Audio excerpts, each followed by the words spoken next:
Hello students, welcome to Pathfinders YouTube channel and I am your mentor आशीष। और आज हम लोग बात करेंगे आपके सबसे इजी चैप्टर रियल नंबर्स के मोस्ट इंपॉर्टेंट क्वेश्चंस जिसको आप कुछ मिनटों में आप रिवाइज कर सकते हो। ठीक है, तो सबसे पहले हम लोग बात करेंगे हमारे सबसे फर्स्ट क्वेश्चन की और मैक्सिमम यही पूछा जाता है आपके बोर्ड्स के एग्जाम में। ठीक है, ये जो क्वेश्चन है आपका जनरली 3 नंबर का आता है, that what prove that root 3 is irrational. तो सबसे पहले अगर हम लोग बात करेंगे prove that root 3 is irrational, तो इसके अंदर हम लोग किस तरीके से चलते हैं, बहुत इजी स्टेप है, 3 मार्क्स का सीधा सीधा क्वेश्चन आता है इससे।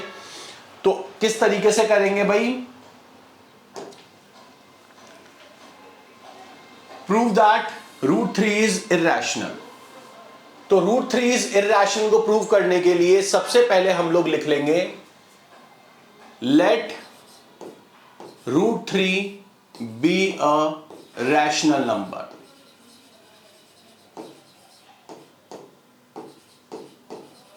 हम लोगों ने अज्यूम कर लिया that root 3 is a rational number. तो जैसे ही हम लोगों ने अज्यूम किया that root 3 is a rational number, तो रूट 3 रैशनल नंबर की प्रॉपर्टी होती है कि आप लोगों का rational number can be represented in the form of a by b। ठीक है, तो अगर ऐसा है तो इसका मतलब आपका a की वैल्यू क्या हो जाएगी, that will be root 3b। Now squaring both sides,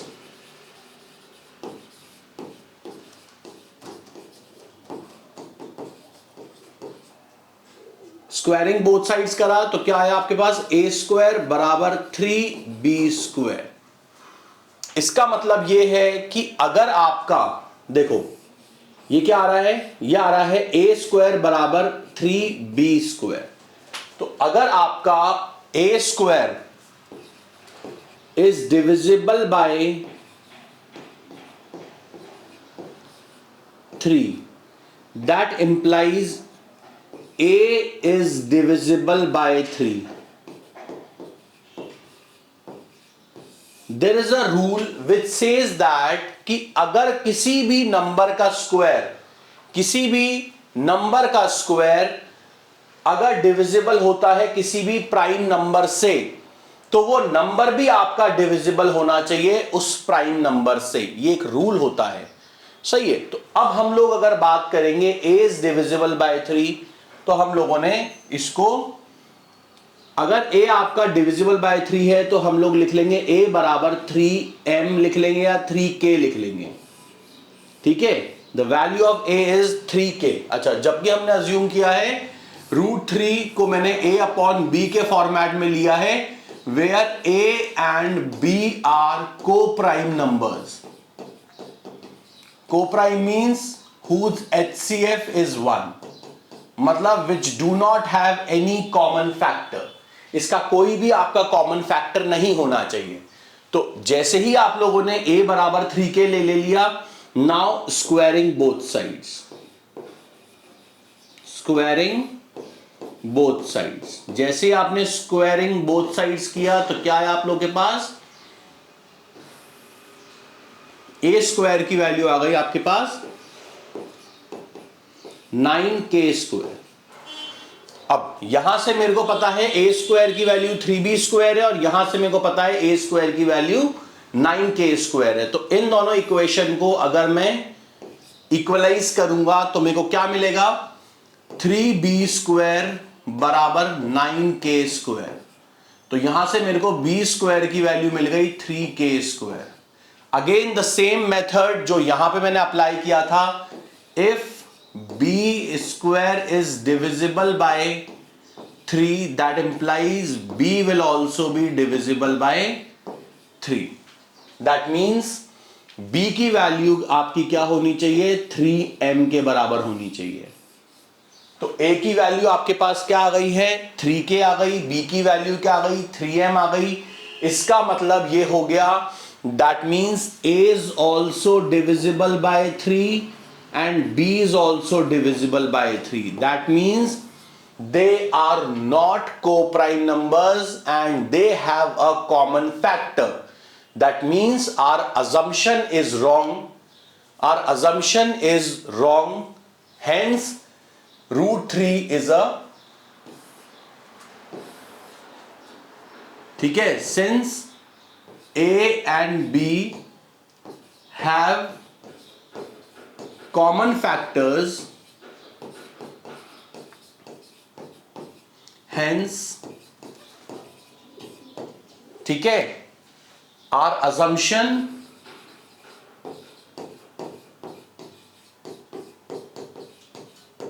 is wrong and root 3 is irrational. मतलब हम लोगों को रूट 3 इरैशनल प्रूव करने के लिए पहले यह अज्यूम करना पड़ेगा that is root 3 is a rational number. तो ये आप लोगों को आई होप समझ में आ गया होगा. मैं दोबारा से बता देता हूं. सबसे पहले मैंने लिया a अपॉन बी, a बराबर रूट 3b. पहले मैंने इसकी स्क्वायरिंग करी ताकि मेरे को मिला a स्क्वायर बराबर 3b square. Now when a square is divisible by 3, so a will also be divisible by 3. तो a equals to 3k. मैंने इसकी स्क्वायरिंग करी, इन दोनों को इक्वेट करा, यहां से मैंने b की वैल्यू लेकर आया, b स्क्वायर बराबर 3k स्क्वायर आया. और b स्क्वायर बराबर 3k स्क्वायर का मतलब अगर b इज डिविजिबल बाय 3 है तो b स्क्वायर अगर डिविजिबल बाय 3 है तो b will also be divisible by 3. तो यहां पे आपके पास b की वैल्यू 3m आ गई. तो a भी डिविजिबल बाय 3 है, b भी डिविजिबल बाय 3 है, दोनों के कॉमन फैक्टर्स आ गए. इसका मतलब आपके पास आपका जो अजम्पशन है वो गलत है and hence root 3 is irrational.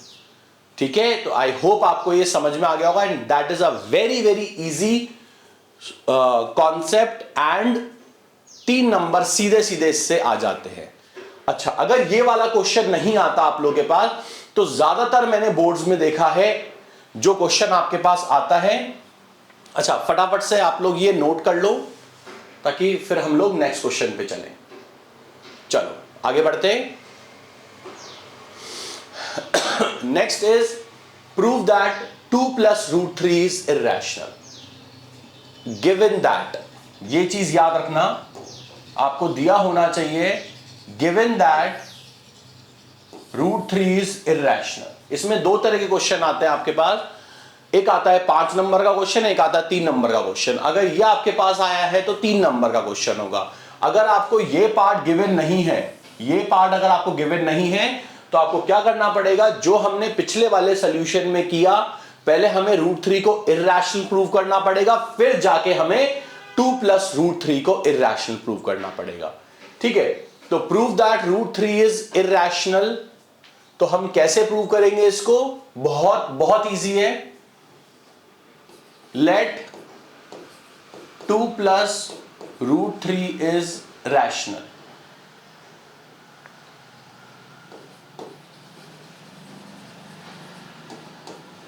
ठीक है, तो अब 2 plus root 3 equals to a upon B के फॉर्मेट में आ गया. 2 को उधर ले जाओ तो root 3 equals to a plus b, a upon b minus 2.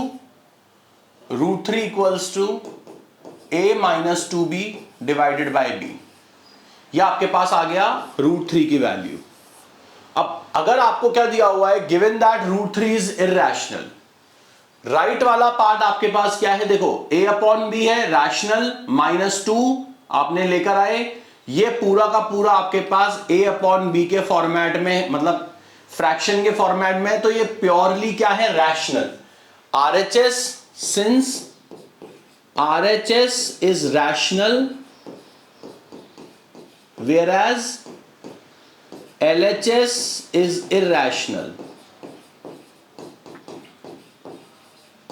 Hence LHS cannot be equals to RHS. So our assumption is wrong.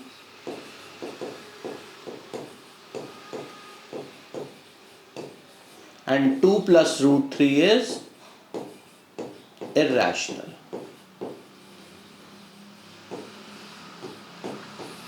मतलब हमको लेफ्ट पार्ट में पूरा का पूरा इरैशनल पार्ट छोड़ना है और राइट पार्ट में हमें पूरा का पूरा रैशनल पार्ट रखना है। फॉर एग्जाम्पल अगर मेरे पास जैसे 2 प्लस 4√3 आ गया होता और अगर ऐसा कुछ होता तो सबसे पहले मैं क्या करता, यहां पे 4√3 बराबर a अपॉन b माइनस 2 करता, वही करता एलसीएम लेके a minus 2b upon b।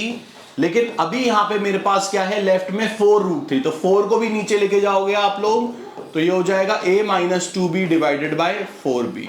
तो आप लोग इस तरीके से करो, ठीक है। आई होप आपको समझ में आ गया होगा। तो ये वाला पार्ट भी आपका सीधा सीधा 2 से 3 मार्क्स के क्वेश्चन में आता है, जो कि आपको हार्डली 2 से 3 मिनट भी नहीं लगेंगे इस क्वेश्चन को करने में, and you can easily do this question. तो आपके जो बेसिक क्वेश्चन हैं रियल नंबर्स के, ये आपके 2 टाइप्स के बनते हैं। उसके अलावा जो आपका थर्ड टाइप आता है that is purely based on HCF and LCM, ठीक है। तो अब अगर हम लोग बात करेंगे एचसीएफ एलसीएम की, तो एचसीएफ एलसीएम के अंदर हमारे पास जो नेक्स्ट कॉन्सेप्ट है that is HCF LCM based concept. तो इसके अंदर आप लोग याद रखना कि अगर कोई भी 2 नंबर है आपके पास, कोई भी अगर आपके पास 2 नंबर हैं, तो उन 2 नंबर्स के बीच का एचसीएफ और एलसीएम का जो प्रोडक्ट होगा वो हमेशा इन दोनों के प्रोडक्ट के बराबर होगा। इससे भी कई बार आपके 1-1 मार्क्स के क्वेश्चन पूछे गए हैं बोर्ड्स के अंदर, आपके एमसीक्यू के अंदर, कि आपको एचसीएफ दे दिया किसी भी 2 नंबर्स का, एलसीएम दे दिया, एक नंबर दे दिया, दूसरा नंबर आप लोगों से पूछ लिया, ठीक है। और दूसरी बात याद रखना कि अगर आपके पास कोई भी अगर आप लोगों के पास कोई भी ऐसे 2 को प्राइम नंबर्स होंगे, मान लो अगर a और b आपके पास को प्राइम नंबर्स हैं, तो इनका एचसीएफ हमेशा 1 होगा और एलसीएम हमेशा प्रोडक्ट ऑफ नंबर्स होगा। ये बात याद रखना अगर आपके पास a और b को प्राइम नंबर्स हैं तो। ये सिर्फ और सिर्फ को प्राइम नंबर्स के लिए ही है कि अगर ये आपस में, को प्राइम नंबर्स का मतलब ये होता है कि आपस में जिनका एचसीएफ 1 होता है, ठीक है। चलो आगे बढ़ते हैं। नाउ सी कुछ ऐसे क्वेश्चंस जो आपको एचसीएफ एलसीएम बेस्ड हैं, ठीक है। आपको दिया हुआ है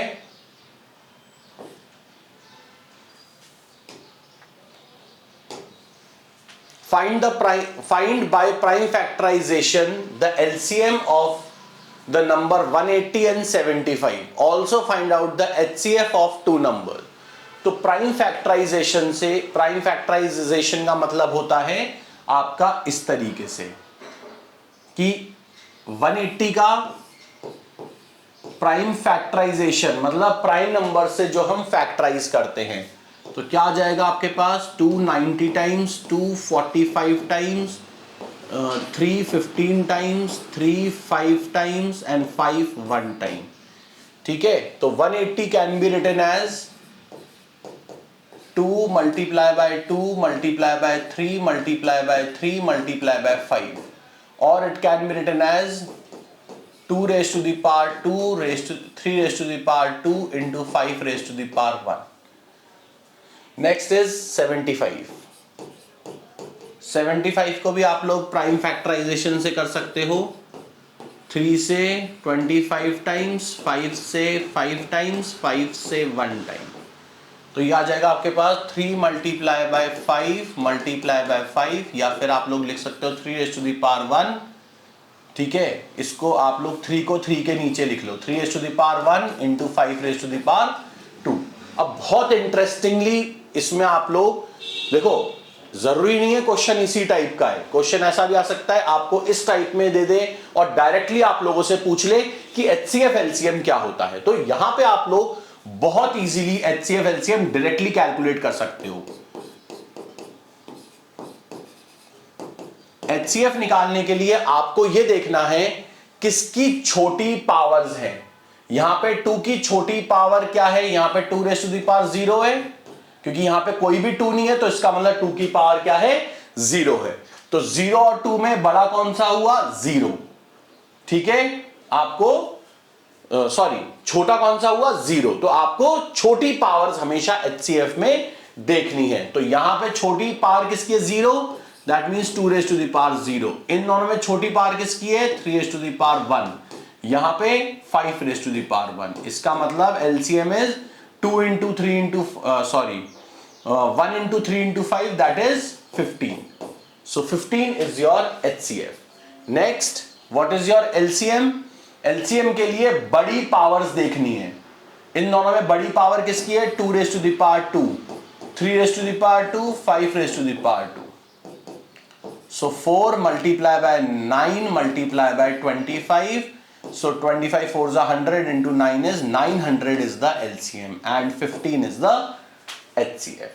तो आप लोग ऐसे क्वेश्चंस भी बहुत इजीली कर सकते हो। तो आप लोग के पास चाहे वेरिएबल्स आए, चाहे इसमें आपके प्राइम नंबर्स आए, कुछ भी आए, आपको हमेशा पावर्स कैसी देखनी है, या तो बड़ी या फिर छोटी। HCF में छोटी पावर्स हमेशा देखोगे और LCM में हमेशा बड़ी पावर्स आप लोग देखोगे। ठीक है, आई होप आपको क्लियर हो गया होगा। चलो आगे बढ़ते हैं। नेक्स्ट आता है, देखो अब इसके अंदर आपको ये नहीं पता कि आपको HCF निकालना है कि LCM निकालना है। ये बहुत बहुत बार बोर्ड्स में क्वेश्चन आया हुआ है।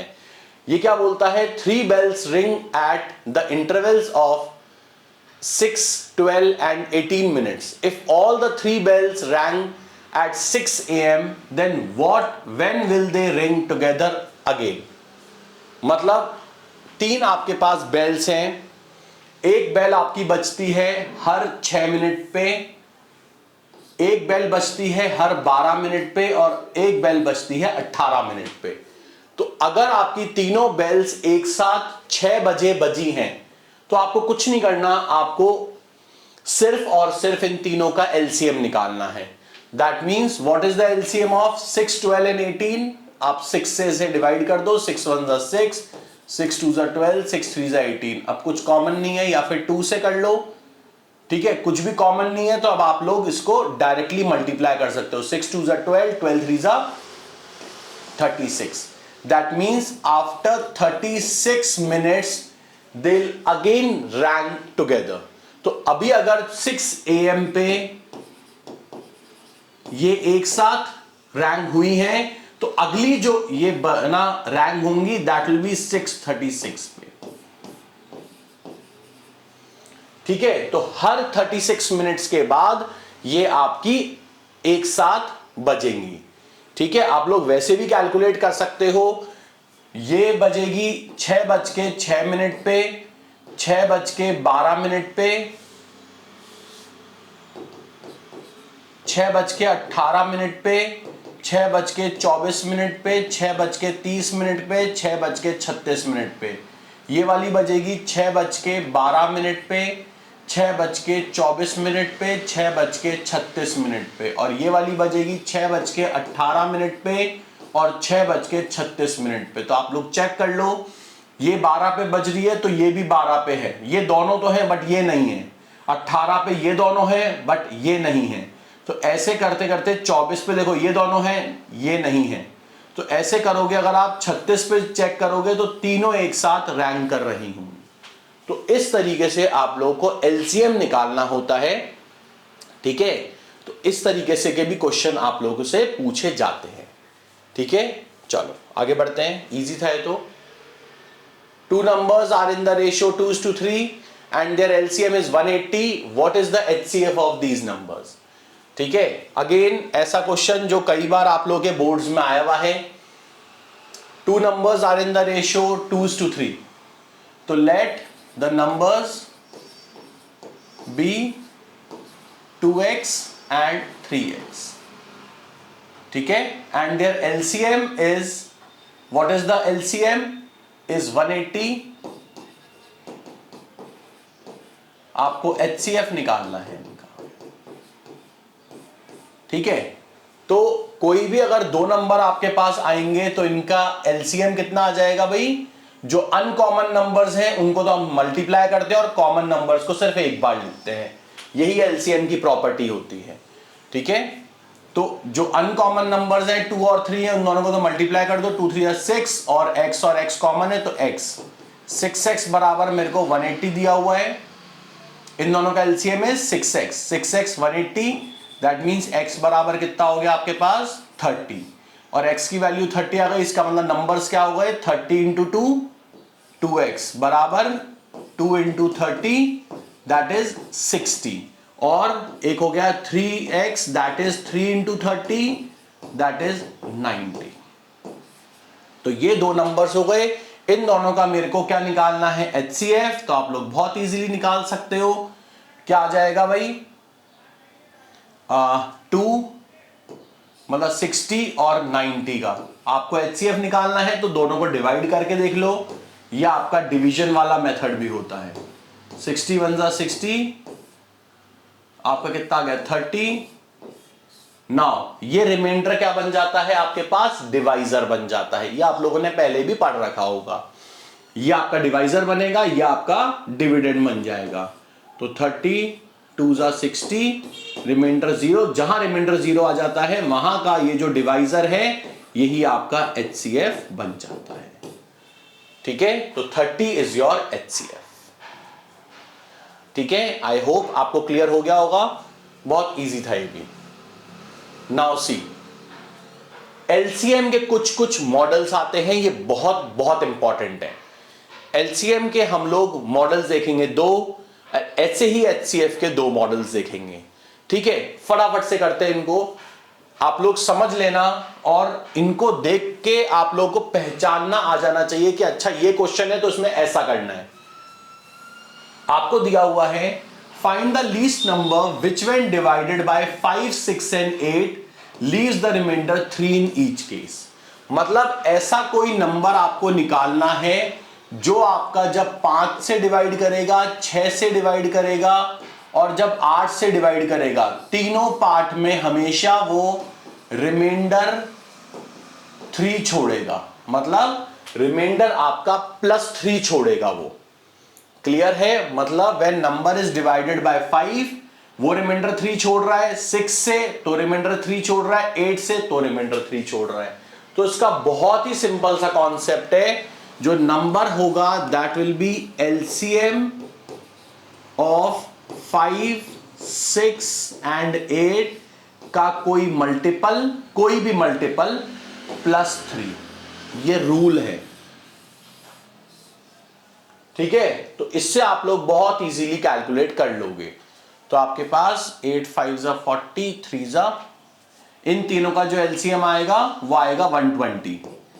तो आपके पास नंबर आ गया 120k +3। एलसीएम निकालना आता होगा आप लोगों को। 5 6 8, पहले तो 2 से कर लो, 5 3 4, अब कोई भी कॉमन पार्ट नहीं है इनमें, तो 2 5 जा 10, 10 into 12 is 120।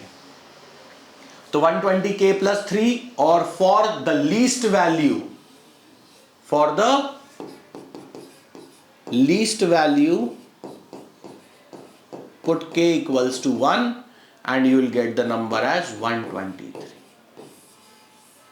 120 into 1 is 120 plus 3 is 123. तो ये आप लोग कॉन्सेप्ट अच्छे से याद रखना कि least number which when divided by कोई भी number and leaves the same remainder, same is 3 remainder. तो इसके लिए आपको यही कॉन्सेप्ट करना पड़ेगा, ठीक है। फटाफट से लिख लो आप लोग, ठीक है। चलो आगे बढ़ते हैं। Your next concept, LCM model number 2। अब देखो, है तो 5 6 8 इसके अंदर भी, लेकिन इसके अंदर रिमाइंडर्स तीनों में अलग अलग है, ठीक है। जब मैंने 5 से डिवाइड करा उस नंबर को, तो रिमाइंडर आ रहा है 3। जब मैंने उस नंबर को 6 से डिवाइड करा तो रिमाइंडर आ रहा है 4। जब मैंने उस नंबर को 8 से डिवाइड करा तो रिमाइंडर आ रहा है आपके पास 6। ये तीन आपके पास रिमाइंडर्स आ रहे हैं जब आप लोग किसी नंबर को इन तीन नंबर से आप जब डिवाइड कर रहे हो, ठीक है। अच्छा, अब एक बात समझना आप लोग, बहुत एक छोटा सा एग्जाम्पल बताता हूं। मान लो आप 76 रुपीज का सामान खरीद के लाए, ठीक है, और आप लोगों के पास 10-10 के नोट थे, ठीक है, 10-10 के नोट थे आपके पास, और आप किसी दुकान से 76 रुपीज का सामान खरीद के लाए। तो एक बात मेरे को बताओ, आप जब दुकानदार को नोट दोगे तो कितने दोगे आप? ठीक है, मैक्सिमम स्टूडेंट्स बोलेंगे सर 8। लेकिन जब हम डिवाइड करते हैं, यही फर्क होता है हमारे प्रैक्टिकल लाइफ में और जो हम यहां पे मैथ्स करते हैं, इन दोनों में यही फर्क आता है। तो अगर मान लो मैंने यहां पे जब डिवाइड करा तो 10 7 70 आया, and I got the remainder as 6, मेरे को 6 रिमाइंडर मिल गया। बट यही चीज अगर मैं दुकान पे जाके करूंगा तो मैं 76 के लिए 10-10 के उसको 8 नोट दूंगा, और मेरे पास आ जाएंगे -4। -4 मतलब वो मेरे को 4 रुपए लौटा देगा। माइनस मींस वो मेरे को देगा, और प्लस मींस मैं उसको और 6 रुपए दूंगा। इन दोनों का मतलब सिर्फ यही होता है। तो अगर आपको यह बात समझ में आती है, this is called as positive reminder and this is called as negative reminder. तो positive reminder and negative reminder में आपको बस ये फर्क जानना है कि पॉजिटिव से नेगेटिव कैसे निकालें। तो अगर मान लो 10 से डिवाइड करने के बाद मेरे पास अगर 6 रिमाइंडर आ रहा है, तो उसका नेगेटिव रिमाइंडर इन दोनों का डिफरेंस आ जाएगा। बस 10 और 6 का जो डिफरेंस आएगा 4, सो 4 इज माय नेगेटिव रिमाइंडर। तो यहां पे अगर देखो सेम चीज, यहां पे अगर मेरा डिवाइजर ये था और पॉजिटिव रिमाइंडर ये था, तो नेगेटिव रिमाइंडर निकालने के लिए मुझे क्या करना पड़ेगा? 5 और 3 का डिफरेंस, दैट इज -2, 6 और 4 का डिफरेंस -2, 8 और 6 का डिफरेंस -2। दैट मींस मेरा -2 is the new negative remainder which is same in all the numbers. सही है। तो मेरा कॉन्सेप्ट यही था कि मेरे को सेम रिमाइंडर्स निकालने हैं।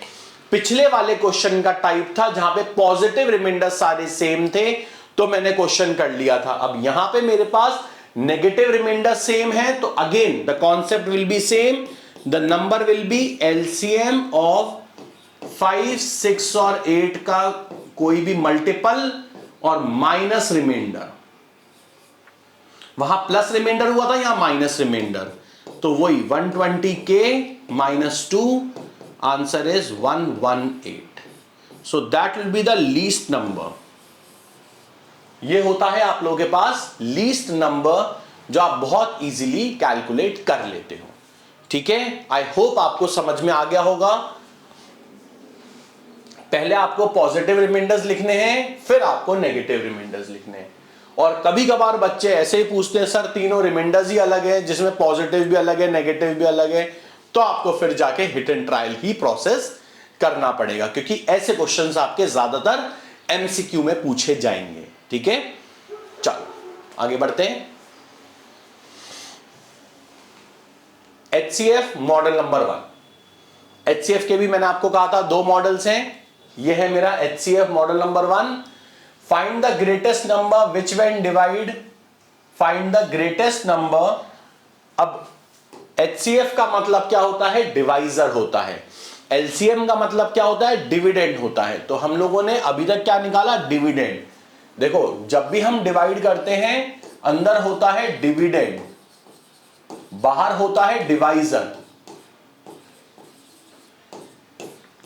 तो अब हम लोग बात करेंगे डिवाइजर की। ठीक है, तो अब अगर हम लोग जैसे डिवाइजर की बात करेंगे तो क्या करेंगे? Find the greatest number which when divide 65 and 89 leaves the remainder. तो 65, अच्छा डिविडेंड क्या होता है? रूल के अकॉर्डिंग आपका जो रिमाइंडर थ्योरम होती है, सॉरी डिवीजन एल्गोरिथम होती है आपकी, dividend equals to divisor into quotient plus remainder. तो डिविडेंड आपके पास क्या है? 65 when this number and let the divisor be D. ठीक है, तो 65 equals to D into Q1 plus 5, सही है। और 89 equals to D Q2 plus 5। तो इन दोनों से आपके पास क्या आ जाएगा, यहां से आपके पास आएगा DQ1 की value that is equal to 60, और यहां से आएगी DQ2 की value that is equal to 84। अब आपको कुछ नहीं करना, आपका सारा काम हो चुका है। यहां पे DQ1 और DQ2 की वैल्यू आ गई आप लोगों के पास। अब आपको इन दोनों का क्या निकालना है, HCF। 60 और 84 का HCF निकाल लो। वही मैंने आपको अभी लॉन्ग डिवीजन मेथड सिखाया था, या तो प्राइम फैक्टराइजेशन से कर सकते हो या फिर आप लोग लॉन्ग डिवीजन से कर सकते हो। तो 60 और 84 को करेंगे तो 61 × 60, ये आ गया 24। नाउ 24 बनेगा डिवाइजर, ये बनेगा डिविडेंड। 24 2 × 48, अब 48 का 12 रिमाइंडर बचा। अब ये बना डिवाइजर और ये बनेगा डिविडेंड। तो 12 2 × 24। हमें जब तक करते रहना है जब तक कि रिमाइंडर 0 नहीं आ जाए। तो 12 is my HCF। So find the greatest number, the greatest number is 12। अब आप लोग भले से चेक कर सकते हो। 12 से अगर आप डिवाइड करोगे तो 12 5 × 60 और 5 रिमाइंडर बचा। 12 7 × 84, 5 रिमाइंडर बचा। तो आप लोग वैसे भी कर सकते हो, ठीक है। फटाफट से नोट डाउन कर लो ताकि आगे बढ़े। चलो नेक्स्ट आता है HCF model number 2 and the last part, find the least number which when divide. इसमें तो बहुत ही इजी है, चाहे रिमाइंडर अलग हो चाहे सेम हो, आपको क्या करना है, सिर्फ और सिर्फ सबट्रैक्ट करना है। तो पिछले वाले क्वेश्चन की तरह ही आपको इस क्वेश्चन को भी करना है कि find the least number which when divides 94 equals to DQ1 plus 3 और 134 इक्वल्स टू DQ2 प्लस 4। तो यहां से DQ1 की वैल्यू कितनी आएगी आप लोगों के पास, 91, और यहां से DQ2 की वैल्यू कितनी आएगी आप लोगों के पास, 130। बस हो गया है। तो अब क्या करोगे आप लोग, इन दोनों का HCF निकाल लो। 91 से डिवाइड करो 130 को। 91 1 जा तो कितना आ गया, ये 9 और ये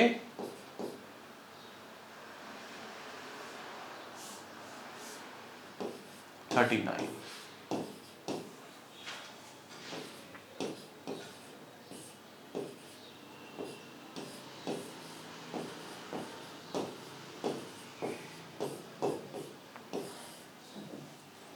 Thirteen is the HCF.